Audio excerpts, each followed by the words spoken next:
이제 주니어들 코드 리뷰도 해주고 해야 하는데 어떤 걸 봐줘야 할지 모르겠다.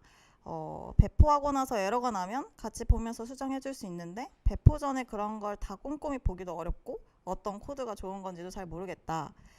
가독성 좋게 짜는 게 좋은 건지 아니면 더 효율적인 코드를 짜는 게 좋은지 뭘 우선시해서 봐야 할까요? 개발자적인 질문.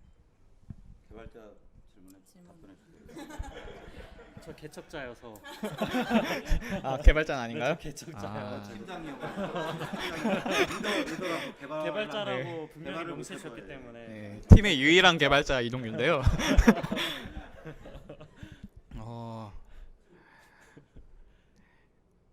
질문이 효율적인 코드와 가독성 있는 코드 두 가지 중에서 고민인 거죠? 뭘 우선시해서 보는 게 좋을지. 그러니까 코드 리뷰할 때 어떤 식으로 해주는 게 더 좋은지 그 가치 판단하는 게 좀 어려우신 것 같아요. 저는 코드 리뷰를 처음 할 때 사실 제가 코드 리뷰를 누군가에게 할 때 권위가 없잖아요. 뭐 10년, 15년 이렇게 개발을 해왔던 게 아니니까. 그래서 저는 레퍼런스들을 되게 많이 참조를 했었어요. 이펙티브 자바든 리팩토링이든 클린 코드든 그리고 그 외에 권위가 있을 만한 그런 레퍼런스들을 보고선 이런 부분에서는 이런 가이드를 하는데 그럼 그 이유가 뭘까? 역으로 그렇게 찾아가고 그러면 그 중에서 내가 이 코드에서는 어떤 메시지를 줄 수 있을까? 그런 식으로 접근해 나가고 그렇게 사이클들을 돌다 보면은 이 중복되는 부분들이 점점 보이더라고요. 공통적으로 하는 실수들이 생기고 그런 부분들을 사실 시간이 필요해요. 데이터가 쌓여야 되고. 근데 그게 내 나름대로 어느 정도 정립이 되다 보면은 그 다음 주니어에게 만약에 코드 리뷰를 하게 될 때는 보통 이 친구들은 이런 부분에 있어서 실수들을 하더라. 바로 생각이 돼서 그런 부분에 대해서 좀 더 정제된 메시지를 줄 수 있을 것 같아요.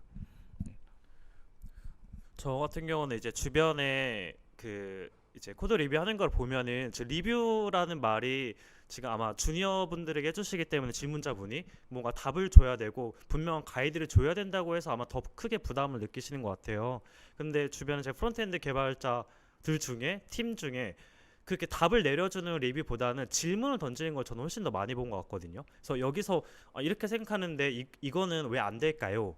그리고 공식 다큐멘트에는 이렇게 나와 있는데 혹시 다른 이유가 있나요? 이런 식으로 질문을 던지면서 커뮤니케이션을 하면은 그 코드가 변경되진 않더라도 다음에 비슷한 상황이 발생했을 때 그거에 대한 반복되는 것들을 줄여나갈 수 있다고 생각을 하거든요. 그래서 뭔가 정답을 자꾸 내려주려고 하니까 더 부담을 느끼시는 것 같아서 본인이 그렇게 생각하게 된 근거를 써줄 수 있는 게 있다면은 그걸로 같이 질문을 던지고 정말 그냥 리뷰가 아니고 커뮤니케이션 한다고 그런 관점으로 접근해 주시면 좀 더 좋지 않을까 생각이 듭니다.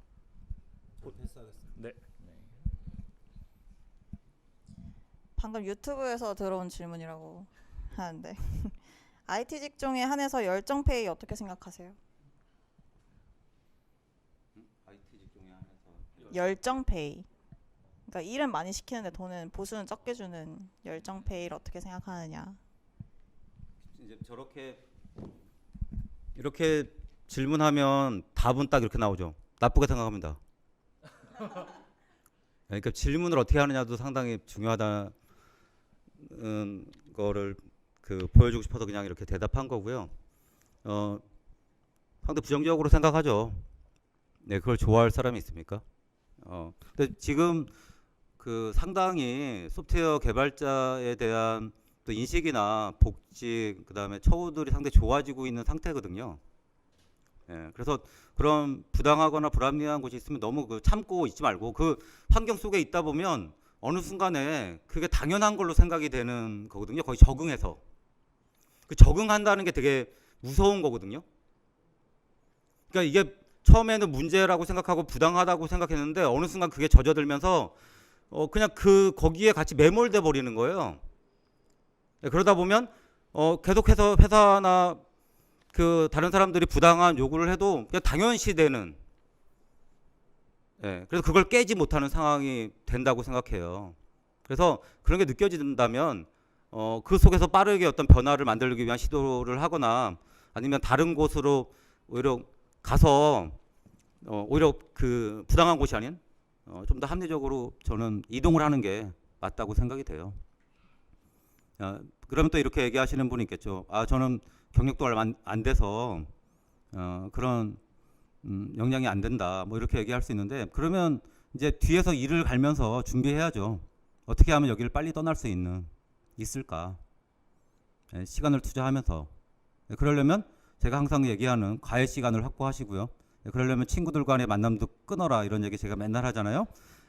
여자친구의 만남도 2주일에 1회씩 해라 이런 얘기 했다가 엄청난 욕을 먹었는데 네, 그런 것처럼 뭔가 본인이 원하는 걸 하려면 아무래도 집중적으로 시간을 투자를 할 필요가 있다. 그래야지만 현재의 어떤 불합리한 부분을 떠날 수 있는 용기도 생기는 거고요. 그럼 불합리한 부분을 얘기할 수 있는 용기도 생기는 거잖아요. 그러려면 나의 역량을 탄탄히 쌓는 게 우선이죠. 너무 외부의 어떤 문제점들을 욕하지만 말고 내가 할 수 있는 건 하면서 비난하고 그럴 때 변화를 만들어갈 수 있다고 생각이 돼요.